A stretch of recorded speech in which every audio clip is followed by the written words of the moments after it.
है, इस देश को कास्टवाद ने खोखला किया है। हम इस देश में राष्ट्रवाद चाहते हैं। हम तलवारों की लड़ाई पर भरोसा नहीं करते, विचारों की लड़ाई पर भरोसा करते हैं। इस देश में सनातनीय परंपरा के मानने वाले जितने लोग हैं, हम उनकी लड़ाई लेकर के, हम उनके विचारों को लेकर के गांव गांव, गली गली, नुक्कड़ नुक्कड़ जाएंगे, हिंदुओं को जगाएंगे, हिंदुओं को एक करेंगे, ताकि आने वाले समय में भारत की जो जनरेशन है, अल्फा बीटा या वर्तमान में जैन जी, वो कास्टवाद के चक्कर में ना पड़कर राष्ट्रवाद के चक्कर में पड़े और भारत हमारा विश्व गुरु बने। इसके लिए ये पदयात्रा है, 150 किलोमीटर की है। कल प्रातःकाल 7 बजे से कात्यायनी माता मंदिर पर मंचीय कार्यक्रम प्रारंभ होगा। इसमें राष्ट्रगान और हनुमान चालीसा के साथ पदयात्रा प्रारंभ होगी। प्रतिदिन 7 शपथ ली जाएंगी। लगभग 40,000 पदयात्री का रजिस्ट्रेशन बागेश्वर धाम पर हो चुका, जो पूरे भारतवर्ष से आ रहे हैं, जगह जगह, कोने कोने, गली गली से आ रहे हैं। 80 करोड़ हिंदू इस देश में रहते हैं। उन सभी हिंदुओं की लड़ाई हम गांव गांव, गली गली में पहुंचकर लड़ रहे हैं। हमारा उद्देश्य एकमात्र है कि इस देश में हिंदू एकता हो, सनातन एकता हो। हम मुसलमानों के खिलाफ नहीं, हिंदुओं के पक्ष में पदयात्रा कर रहे हैं। इस पदयात्रा में हम आपको निवेदन करना चाहें कि कोई भी पदयात्री अस्त्र शस्त्र लेकर न आए। इस पदयात्रा में माताओं की सुरक्षा विशेष रूप से हो। इस पदयात्रा में रहने की, भोजन की व्यवस्था बहुत व्यापक रूप से की जा रही है। जितनी सामर्थ्यता है हमारी, इन 10 दिनों में 9 रातें रुकेंगे, 10 दिनों तक चलेंगे। प्रातःकाल हनुमान चालीसा राष्ट्रगान से प्रारंभ होगी। इसके बाद पदयात्रा बढ़ेगी। गांव के लोगों से हम मिलेंगे, उनसे हिंदू एकता के लिए संकल्प दिलवाएंगे। मंचों पर संकल्प दिलवाया जाएगा, रोड पर भी संकल्प दिलवाया जाएगा। इस देश के साधु संत महात्मा और अभिनय जगत के लोग और राजपीठ के लोग, सभी लोग इस पदयात्रा में आ रहे हैं। जो जो हिंदुत्व से प्रेम करते हैं, सनातन से प्रेम करते हैं, तिरंगा से प्रेम करते हैं, वो इस पदयात्रा में आ रहे हैं। कुछ लोग हैं जो तिरंगा में चांद देखना चाहते हैं, हम चांद पर तिरंगा देखना चाहते हैं। इस पदयात्रा में दोपहर के भोजन के समय भी संकल्प होगा। 7 संकल्प लिए जाएंगे, हिंदू एकता का, सामाजिक समरसता का, यमुना शुद्धिकरण हो, गौ माता राष्ट्रमाता हो, पर मूल रूप से हम कास्टवाद से ऊपर उठकर राष्ट्रवाद के प्रति सजग रहें।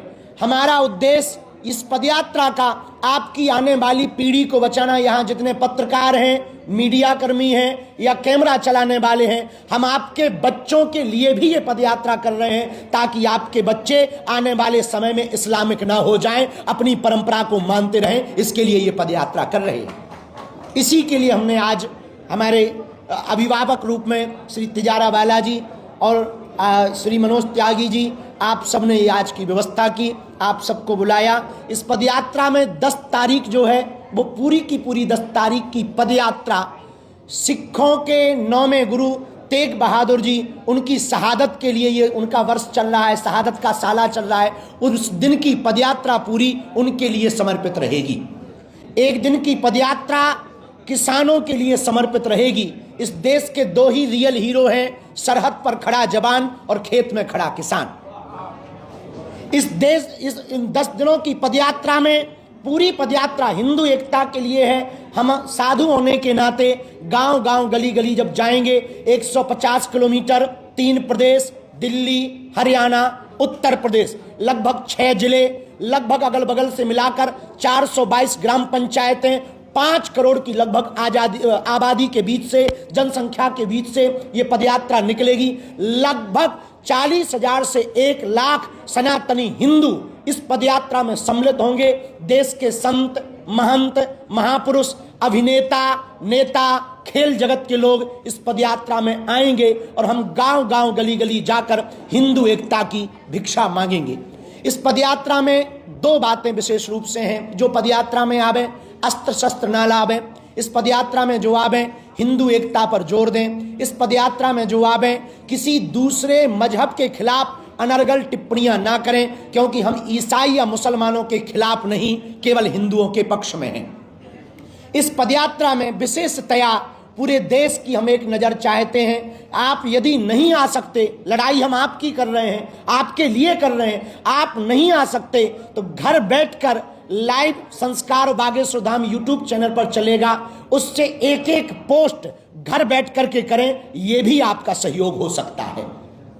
इस पदयात्रा में कल हर दिन की पदयात्रा प्रातः काल से शुरू होगी, 7 बजे से होगी, सायं 6 बजे हम विराम करेंगे। आगे न किसी पार्टी के लिए है, न किसी पार्टी के पक्ष में है, न किसी के विपक्ष में है, न सरकार से मांग के लिए है, केवल विचारिक क्रांति है, विचारों को जगाने के लिए है। जिस जिस पार्टी में हिंदू है उस पार्टी की ये पदयात्रा है।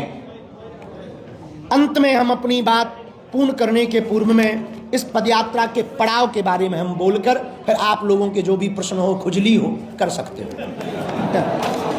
हाँ, विनोद की बात है, हम सारे आप लोग ऐसे गंभीर बैठे जैसे बहुत बड़ी प्रेस कॉन्फ्रेंस हो। जो पदयात्रा कल से प्रारंभ हो रही, कात्यायनी माता मंदिर छतरपुर से प्रारंभ होगी। 9 बजे मंचीय कार्यक्रम प्रारंभ होगा। देश के सभी संत पूज्या दीदी माँ ऋतंबरा जी भी पहुंचेंगी, एवं आप परम पूज्य श्री बद्रीनाथ वाले महाराज जी, बालकदास जी महाराज जी भी पहुंचेंगे, पूज्य श्री गीता मनीषी जी महाराज जी भी पहुंचेंगे, अयोध्या हनुमानगढ़ी के संत पूज्य महंत श्री राजूदास जी महाराज जी भी पहुंचेंगे। उस क्षेत्र के नेता और अभिनेता, अभिनय जगत एवं गायक कलाकार सभी पहुंचेंगे और सभी बागेश्वर धाम का परिवार और हम राष्ट्रगान हनुमान चालीसा से यात्रा प्रारंभ करेंगे। 9 बजे से 10 बजे के बीच में सबसे पहले धर्म ध्वज आगे चलेगा, उसके पीछे अखंड नाम संकीर्तन चलेगा, क्योंकि ये अनुष्ठानात्मक है, राजनीतिक नहीं। तो धर्म ध्वज आगे चलेगा। किसी भी पदयात्री को धर्म ध्वज से आगे नहीं निकलना है, क्योंकि हम सब धर्म के नीचे हैं। ये देश सनातन संस्कृति धर्म से ही चलती है, उसकी आज्ञा का पालन करना है। गौ माता आगे चलेगी, अखंड कीर्तन आगे चलेगा, फिर संत महंत चलेंगे, फिर ये दास चलेगा। छतरपुर दिल्ली मंदिर से कल प्रारंभ होगी और कल रात्रि काल तक हम हर हाल में जिरखोद मंदिर पहुंचेंगे। ये हमारा पहला पड़ाव होगा। 8 तारीख को दोपहर का भोजन मेडिकल कॉलेज में लेंगे, लेकिन रात्रि विश्राम दशहरा मैदान फरीदाबाद में होगा। 9 तारीख को दोपहर का भोजन बल्लभगढ़ मंडी में होगा, परंतु रात्रि का विश्राम 9 तारीख का सीकरी में होगा। 10 तारीख को दोपहर का भोजन विश्राम पृथला में होगा, रात्रि विश्राम पलवल में होगा। जहां जहां भी विश्राम होगा, दोनों जगह मंचीय कार्यक्रम, सांस्कृतिक कार्यक्रमों में जो हमें अभी तक सूचना मिली, बहुत भारत के प्रसिद्ध गायक विशाल मिश्रा, जुबिन नौटियाल, बी पराग, प्रकाश माली, कन्हैया मित्तल जी और अभिनय जगत के राजपाल यादव, अन्नू अवस्थी जी, कानपुर वाले सभी संत महंत महापुरुष इस पदयात्रा में पहुंच रहे हैं। 10 तारीख को रात्रि विश्राम पलवल में होगा। 11 तारीख को सुबह 7 बजे पदयात्रा प्रारंभ होगी। दोपहर का भोजन प्रसाद विश्राम पलवल शुगर मिल में होगा, परंतु रात्रि विश्राम 11 तारीख का मित्रौल में होगा। 12 तारीख को बंचारी में दोपहर में रुकेंगे, रात्रि विश्राम होडल मंडी में करेंगे। 13 तारीख को कोटवन बॉर्डर सेल्स टैक्स पर दोपहर का विश्राम होगा, रात्रि विश्राम सांस्कृतिक कार्यक्रम कोसी मंडी में होगा। 14 तारीख को बैक मेड इंडस्ट्री कंपनी के सामने दोपहर में रुकेंगे, परंतु रात्रि में गुप्ता रेजिडेंसी में कोसी के आगे रुकेंगे।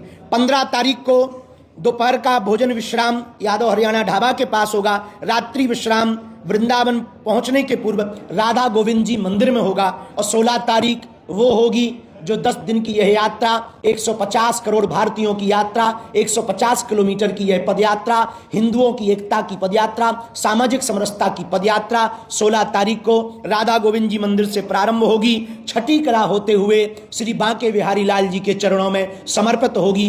यमुना से यमुना तक की पदयात्रा है, बालाजी का बांके बिहारी से मिलन की पदयात्रा है, हिंदू से हिंदू एकता की पदयात्रा है, माया और शक्ति की नगरी दिल्ली है, माधव की नगरी वृंदावन है, वहां तक की यह पदयात्रा है। इसके बाद जिसके मन में जो भी छोटी मोटी खुजली हो बोलें।